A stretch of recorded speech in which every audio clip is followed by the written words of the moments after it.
So now I want to go back to why I didn't like the movie. For one, there is no fear and vulnerability. Like I said, this is the major theme of the story. This is the major theme of his life. But they don't put that in the movie at all. They make him out to be some macho man. He's just taking on everything, taking it on the chin, making everything work for him. But that's exactly how he would have loved to be portrayed. That's the illusion he gives off.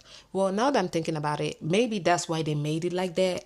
Maybe the movie is just what we see from the outside, but not really what's going on. Because in a book, you can see the characters' motivations, you can hear their thoughts. But in a movie, you don't have any of that. You can only see what they portray. So maybe that's why the movie was made that way. In reality, he was very vulnerable, very full of fear of one thing or the other. And a lot of his actions were fear-based, but we don't see that in the movie. The second thing I didn't like about the movie, there was no inner conflict in his self-identity. In the book, we see the inner conflict between him as an upstanding capital man versus one of the district animals. And we see that in his struggle with what he had to do when he was sent into the arena, having to kill that boy. We also see that with what he did to Sejanus in the end. That inner conflict with should he have done it?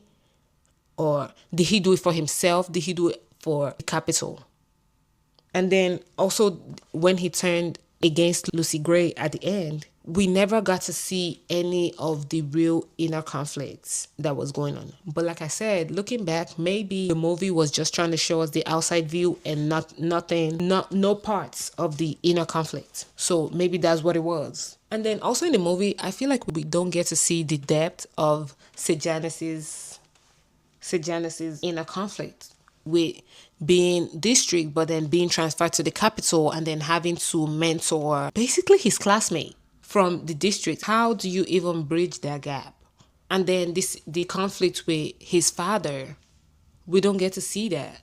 Also, the fourth thing I didn't like about the movie was how in the movie, he didn't seem to be scared of Gao, which in the book, he was very scared of her.